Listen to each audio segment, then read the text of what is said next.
Hello, everybody. Welcome to the VSM Real Estate Podcast, getting you closer to massively successful people in the Twin Cities real estate market. I am your host, Andre Anderson, today joined by Ryan Schroeder. Hey, hey, hey. Hey, hey, hey. And then our special guest, David Barnett. Hey, hey, hey. And he's just going to repeat everything I say today, so it'll be really interesting. Yeah, just an echo. That's all. Yeah, so for everybody that doesn't know David, he's been one of our best clients and owners, has multiple properties with us, stayed with us for a while, and always visits us out from the East Coast. So we're always very happy to have you. Last time we missed you, I think maybe the next day after you left, I'm like, hey, do you want to be on the podcast? And then you'd already left. I was already jetting away back to Boston. Yeah, exactly. So it's a real privilege to have you on here. For the most part, how this goes is we just kind of want to go through, how you got into real estate, all that kind of stuff. You can kind of introduce who you are, all that jazz. So if you kind of want to introduce yourself to everybody. Well, thanks for having me, first of all. I appreciate it. My name is David Barnett. I am from the Boston area. I work as a fiscal officer at a local university in Cambridge, one of the two local universities. I don't want to name which one it is. I've been doing. You've never heard of it. It's no big deal. Yeah, there's nothing there. Not top ranking. It's okay. So I've been back there about 5 years. I was there previously, and I'm back again. So I got started in real estate in 2008. I bought a primary residence, a condo in Cambridge, which is just across the river from Boston. Mm-hmm. Was a great time to buy. So when you bought in 2008, was it what kind of deal was it? Let's kind of take a deep dive into it. Was it a foreclosure during the Great Recession kind of period? What was kind of the deal? Did you buy it cash? Did you get some sort of wraparound mortgage or some Obama tax credits? Some Obama, yeah. Or cash for clunkers, and then you just right. or the bad tax credit. I got one of those too. I got the $7,500 I have to pay back. Oh, you were too early. Come on. Yeah. The government switched it on me.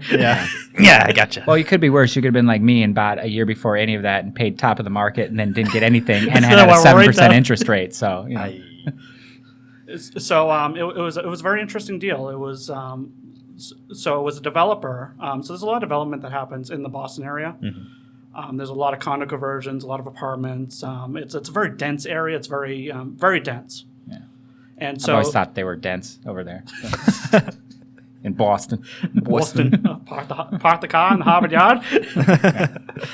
So it was a developer that was flipping.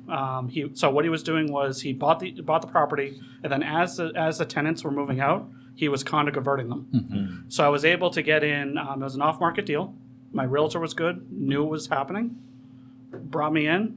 And he was, it was poorly managed, very poorly managed. Yeah. They didn't do a very good job of flipping it. Mm-hmm. They were running out of money.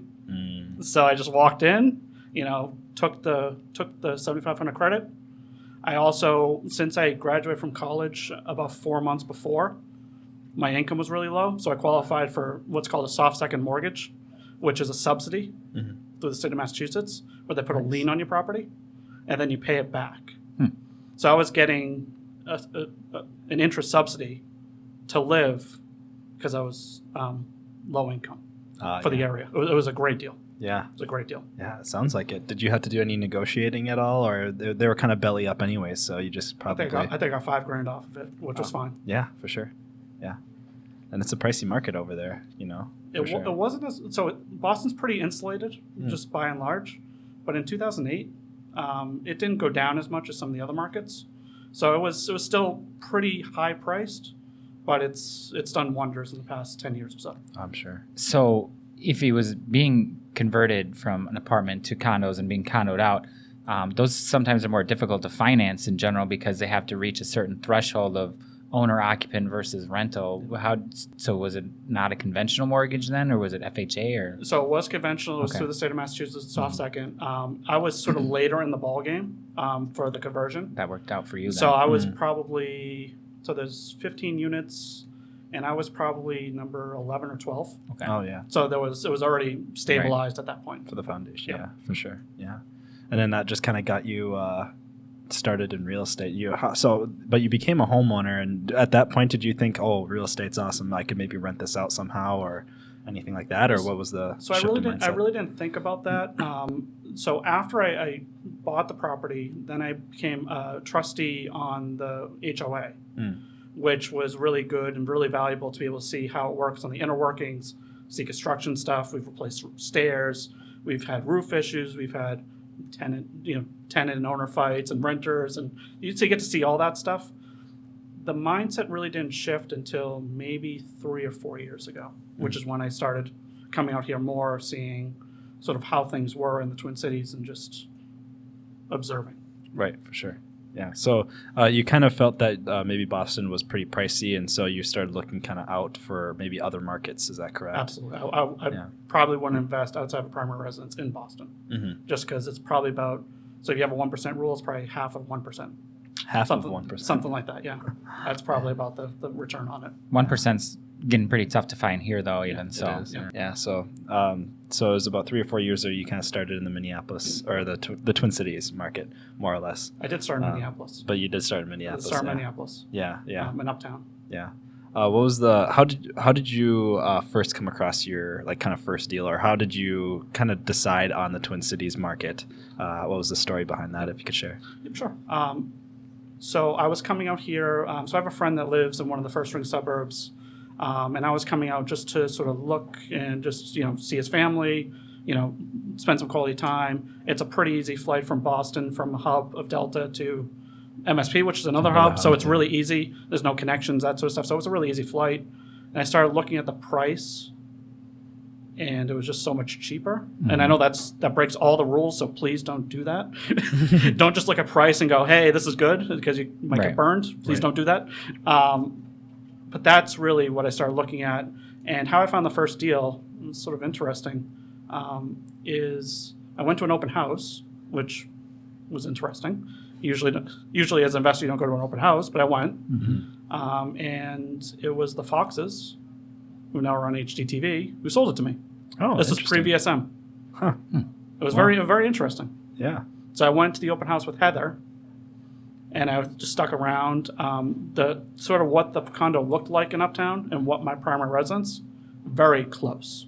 So I felt like I got it very quickly. Mm-hmm. I was like, I could probably make money here. Didn't really, but it was it got me started. It got me there. Yeah. And then I just started expanding from there.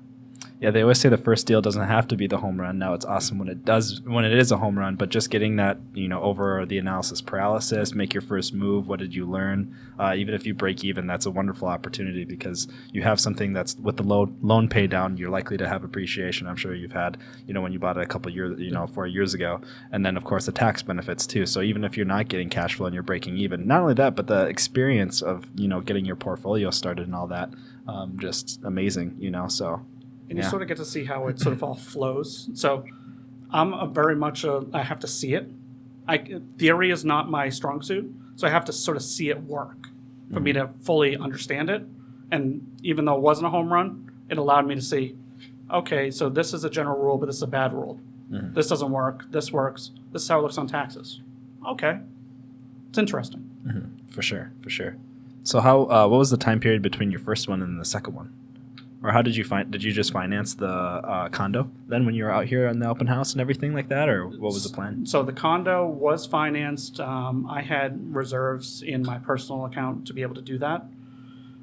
So I financed it commercially through one of the bigger local lenders, and it wasn't FHA. It wasn't approved because of I think it was a reserve or occupancy sort of issue. Mm-hmm. And so personal conventional wasn't okay. Probably that didn't work. None of it worked. Yeah. It had to be commercial or nothing, or cash. Commercial or cash. Mm-hmm. Contract for deed too. Well, that too. Yeah. Yeah, that would be good. And then about how long was it from when you went from having one condo here till I think you have two other ones here, like a duplex and a single family or something, right? I have I have 3 duplexes. Oh, 3 duplexes. Yeah. So after the condo, it took about 6 months. Okay. It was 6 months until the next one. Yeah. And that was off market. It was over in West 7th. It's an older property. It's had some issues. More learning. Yeah. More learning. Yeah. So there's some stories there. Some really costly stories. There always is. Yeah, there always is. Any fun ones that you want to share? Siding. Siding's always fun. Yeah. Siding's a good time. So yeah, there was a sort of a there was a leaking issue, so water is always a huge problem. Water is always an issue. So there was some leaking. There was the window didn't have a drip cap. It wasn't going down right. So it got sort of demoed a little bit. And then there was asbestos in the siding, and so it was already open. And the tenant that was living there knew it was asbestos. Mm-hmm. So I just made the decision just to fix it. Take it all off, do it right. Very expensive lesson. Yeah. But it was ultimately the right thing to do. Not the right time. It was the right thing to do. I had to be very creative on how I did it because I didn't have that kind of money. Mm-hmm. So there was some credit cards, some zero interest stuff going on. There was some very interesting plays. Mm-hmm. But it was a good opportunity for me to show the people that were living there how much I wanted to do the right thing. Mm-hmm. And that was a really valuable lesson, is do the right thing. Just do the right thing. Mm-hmm. And it'll be taken care of. And so it created some sort of loyalty and sort of a bond because it was the right thing to do, even though it was not easy to do the right thing. Well, good. Yeah, if only all owners in the Twin Cities area were like you, David, Mm-hmm. you know, then I think there'd be a very good reputation for landlords and all that kind of stuff. So and to go transactional about it, it's a competitive advantage. it is. It really is. I mean, it doesn't feel good to do it because it hurts. It hurts here. It hurts all over the place, but it's the right thing to do. Just do the right thing, and then everything else will be taken care of. Sometimes I refer to that as the high cost of saving money when people don't do the required improvements to their property, and then they degrade, and then in turn they have more vacancy, they have more difficulty finding tenants, keeping tenants.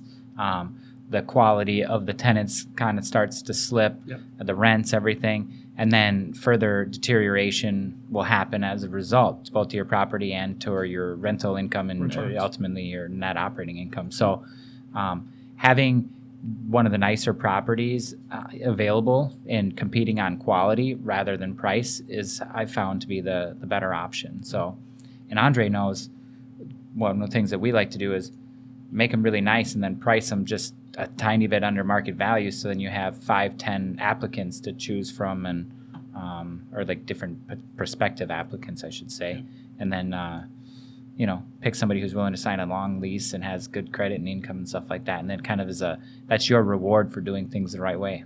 And they also rock stars know rock stars.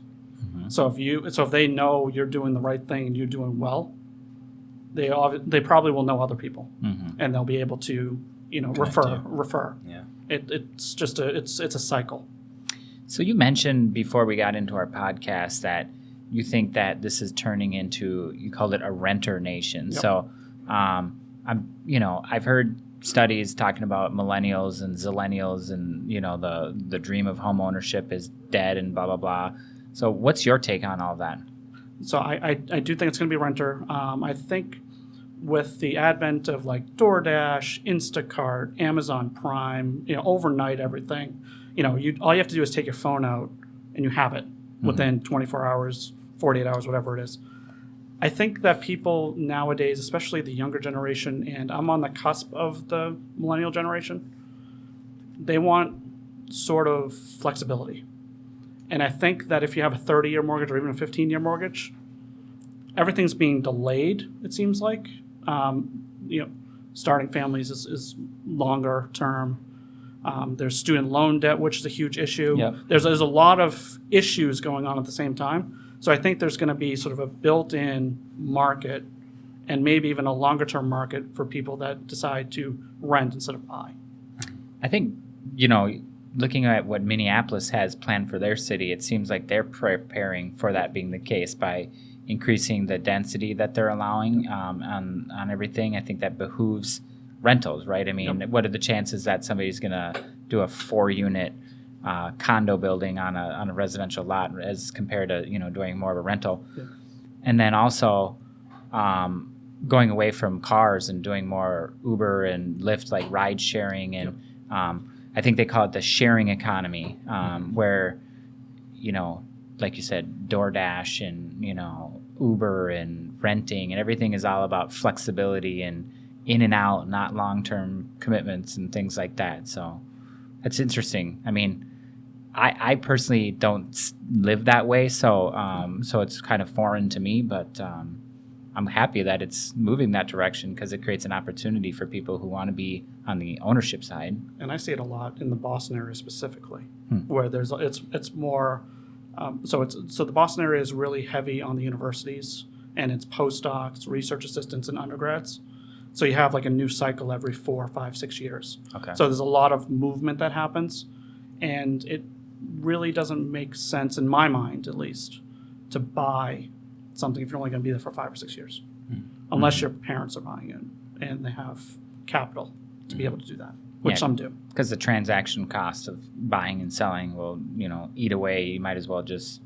I mean, that's the same reason I don't buy cars and I lease them is because I know exactly how much I'm going to lose on this car over 3 years when I go into it, and I can just, bite off that amount and be on with my life Just after don't the go end. over the mileage. Yeah.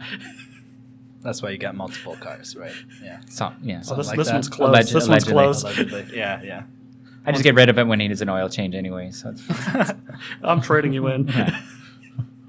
Yeah. So the first deal was the condo. The second one was the duplex on 7th, correct? Yep, it's in West 7th. West and 7th then I neighborhood. stayed in West 7th for the third one. Yep. It was about maybe a mile and a half down the road, closer to the airport. So the first West 7th duplex, number 2, is closer to the city, and the other one's a little further down West 7th. That was basically a burr almost, okay. in a way. It was an off market. Went in and put substantial capital into it, made it nice, improved it, got pretty top rent on it, and it then was able to get the capital back out. And the other cool thing about that property was the bank that I used was able to finance half of the rehab costs, which was an interesting way to do it. Yeah, for sure. Yeah, that's always good when you can get a little more help on the construction, financing side and whatnot. So Yeah, it makes a huge difference. The like we were talking earlier, the ones that I get, we're planning for the rehab when we get the mortgage. So it's based on the ARV of the property and then 75% of the total project cost. So I'm hoping to graduate too, Yeah. where I could do that, because that makes it was one of those things where I had to get in, like it was the first deal I did with them, with that new bank. So they're always they're trying to fill you out sort of deal.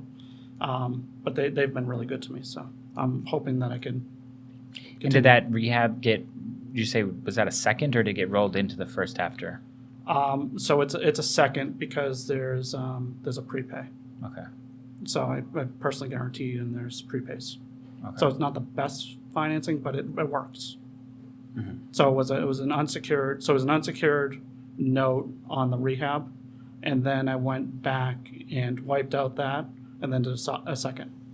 So you mentioned the BRRRR, right? And so I think a lot of people know what that means, but for those that don't, but it's buy, rehab, rent, refinance, repeat. I didn't really do the repeat, but Yeah.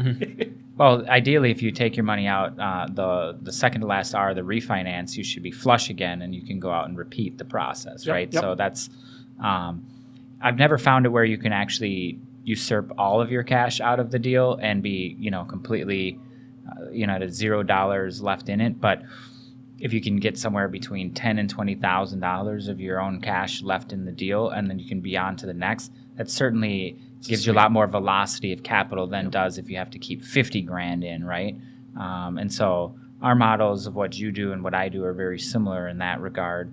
And one of the keys, as we both know, is a value add opportunity. You can't just do that on a market value deal. You have to find something a little bit distressed where you can add some value to it.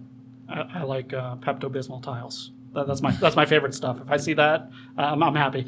Or some carpet, some shag carpet. My favorite is hoarders, because it detracts like 90% of potential buyers because they look inside and they see this mountain of waste and feces and whatever, and they're just like, oh, and they don't even want to go in. And I'm like thinking to myself, well, the flooring could be in good shape under there. Who knows? But I'm willing to take the chance. And we bought one on View Street in the West 7th neighborhood while we're on the topic of West 7th. Yeah. That was a hoarder situation, and we had 3 40-yard dumpsters worth of trash removed from it. It took 2 weeks just to get all the garbage out of it.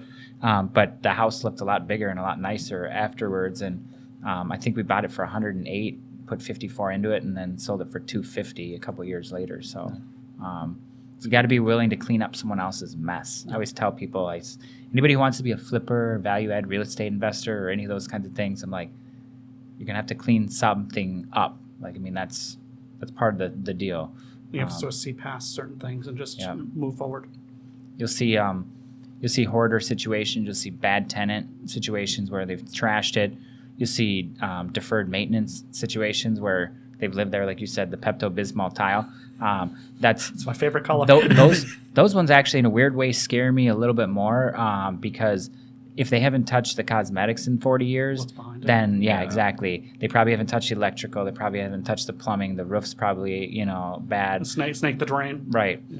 I think my favorite is bad tenants because they had to have had a rental license relatively recently, which means that they would have at least passed the, safety aspects of it, which usually include electrical and plumbing and, structural. So, but I mean, there's no silver bullet to any of it. It's a lot of trial and error and just kissing frogs. So. Iterative process. Yeah.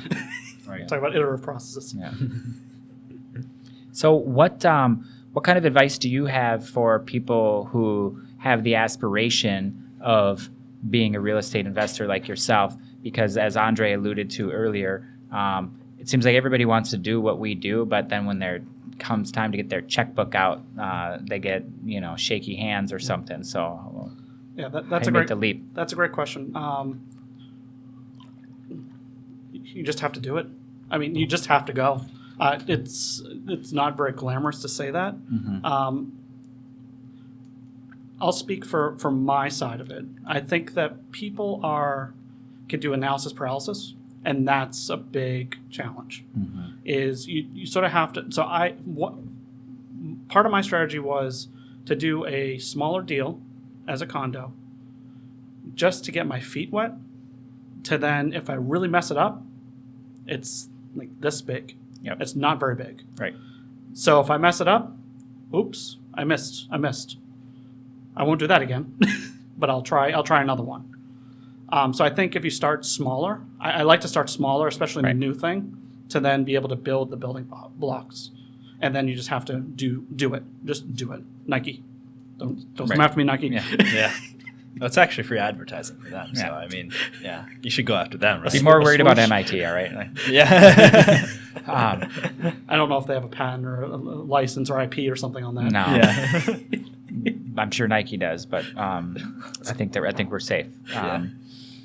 So, yes, as far as your advice of quote unquote just doing it and pulling the trigger, I would actually say that is the biggest thing because people do get analysis paralysis. I also started with a condo, and I also remember having a bit of analysis paralysis. And luckily for me, I had Goran as my partner, and he was exactly.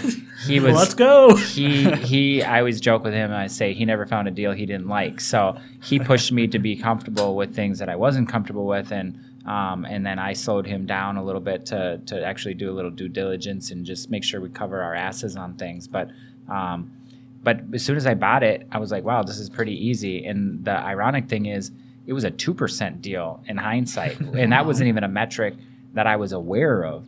And I capped it out at a 13% cap rate, and I was like, I guess that's pretty good because I had actually compared it to what I was doing in the stock market, because after the Great Recession happened and it just bottomed out, that was the first and only time I ever invested in the stock market was after it dropped 60%, and then I was like making 100% a month on my portfolio, and I was like 13% a year. That's kind of boring, And now I look at it, I'm like, if I could get 7%, I'd be ecstatic. So, and I would say the one other thing is I'm reading a book called Wealth Can't Wait by David Osborne, and I can't remember the other author. And they I think very wisely say, just look at what's the worst thing that could happen, and just be aware of that, and then just prepare yourself for this is the worst thing that could happen. So it's in your head. That's the worst thing that could happen, and then move forward. Right. Just put it on the table and identify it. And then try just to mitigate it, and then move forward. If something happens, and then move forward and all that. Yeah. What are some books that you'd recommend for people that are either just getting started in real estate or like have a little bit of interest peaked? I would recommend Bigger Pockets. I know that's not a book. I think that's a good site, and their podcasts are really good. This podcast is very good as well. So this is a good. So just consuming content, podcast is really good. Books are really good too. So I would say Rich Dad Poor Dad is one of the iconic ones that everyone talks about. I think a lot of the stuff is mindset. So I read quite a bit of mindset stuff. And then there's, some of the basic ones like Ken McElroy, ABC's a Real Estate, that kind of stuff. If you're just getting out, that's probably a good place to start. Just understanding some of the metrics, understanding some of the language, understanding how to run numbers is very important. Did you start with any sort of mentor when you got into this, or did you just self-taught everything? I just went for it. The One Thing is really good too. That's another good book. Yeah, Jay Papasan, I think. Jay Papasan and Gary Keller. Yeah, from KW. I haven't heard that one. That's a good one. Essentialism is good. It's not really a real estate book, but it's more of that mindset stuff. A little bit of business. Yep. Yeah, for sure. Traction. I've heard Traction before. That's more of a business, like leadership and organization kind of a thing. I really like Real Estate Loopholes by Garrett Sutton, which is part of the Rich Dad Poor Dad series, because it blew my mind on all sorts of tools to not pay taxes and to protect yourself from liability. And I would say what I learned about that from the tax part specifically has been super instrumental to everything that I've done. And even, in fact, I think a lot of times I won business when I was competing against other management companies was because of my knowledge of the tax code and how they could use depreciation and interest and all these other things and be able to show a loss on taxes but still be making money. And people were so dazzled by that whole concept that educating the client, potential client, and then providing value up front.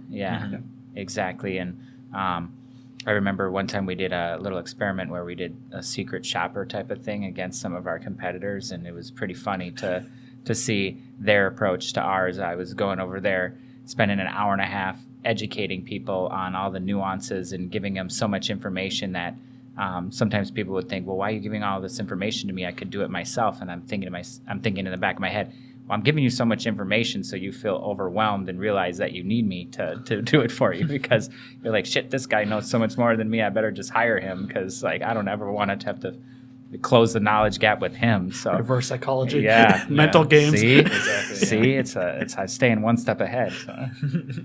Yeah, fantastic. So, what's kind of on your radar in the immediate future for investing and everything like that? So I'm thinking of maybe two different approaches. Maybe some flipping. I've been intrigued by flipping, so that's something that I'm gonna probably dabble in a little bit. This guy watches too much HGTV, I think. I like those designs. I like the designs. Yeah, the designs. I'm a design guy. Yeah. You notice there's not really any ugly women on any of those shows? Just an observation. Just saying. Not saying anything. It's entertainment. Yeah. I like Joanna. Yeah. She's your favorite? Yeah. Yeah, not that blonde one that everyone else likes. Christina, Christina? I don't know. Is that the one who was married to Fix or Flip? Or Tarek, yeah. Yeah. That's one, And then they broke off and did their thing. Yeah. And then I would say the second potential path is sort of a 3-tiered approach, which is apartments, small multifamilies, and singles, and sort of working someone through the process when it comes to the new economy that I think is coming. Mm-hmm. I think that might be a competitive advantage to sort of, with VSM's help, obviously, is to get them get prospective tenants into the property at like sort of a bigger, mid-sized multifamily where there's more neighbors. Then as life circumstances change, go into less neighbors, maybe an up or down, or side by side. If it's even side by side, it's even better. Mm-hmm. And then to a single family if they have a family and they decide rentership is better than ownership, or even just having multiple rooms in a single family with the yards. They have a dog, that sort of thing, and it's a better situation potentially. Mm-hmm. So you're basically creating like a an industry or like an economy of like moving the tenants through the life of rentership when they're staying in the area as we kind of become more of a renters nation, especially in the metro area here. So yeah, I think that's a fantastic idea. I think you're going to get you're going to be able to retain a lot of really great quality tenants, especially if they're like, oh, this is one of maybe David's properties, or to the level of anonymity that you want, all that kind of stuff. But then we basically win their business and keep it for a very long time. You're a happy landlord. They're not causing problems. They're paying rent, all this kind of stuff. So it just kind of builds that community and kind of have like they kind of take the ride all the way, So he should talk to is Matt Wagner about that. That's kind of his model. He's got all those types of properties. He's one of our agents, and he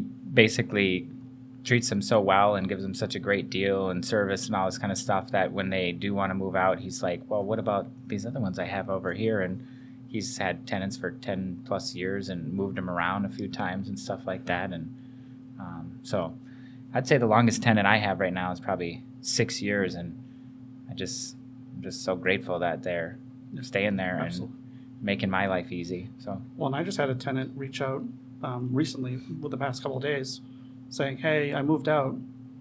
Do you have anything available? You were great. I was like, I don't, but this is great. Yeah. Thank you for the feedback. I appreciate, I'm glad you reached out, and can I help you try to find something? But it's like you build that in, sort of what Matt does too, and then they will come back and you keep on serving. Right. Yeah, for sure. Extreme ownership, servant leadership, servant model, yep. All of that mindset stuff. Mindset's just getting peppered in. Yeah. I mean, it's incredibly important. It's very important. Yeah, it's incredibly important. So so you're kind of building out potentially the flipping and then that kind of tenants or the rental model, if you will. So use the active income to then get some more holds, right? And then sure. of build that up. Yeah.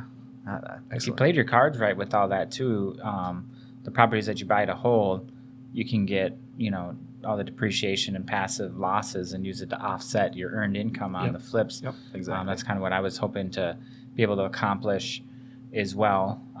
The flips, unfortunately, don't have any preferential tax treatment without that other real estate side professional. of it. Yeah. Otherwise, it's ordinary income tax in the year that you sell it. So, but and then sometimes you have to recapture too. Yeah. On the hold side too if you sell.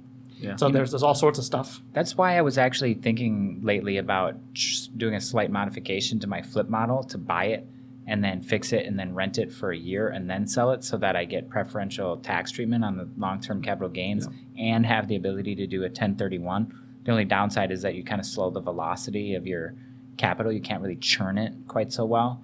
But if you were willing to make that commitment, let's say in 2020, then come 2021, you've got your capital coming back in and you can, kind of start to recycle them on a more rapid scale and everything like that. So I think I saw a guy in Minneapolis that does that. I heard the SAR. Did you hear it? Yeah.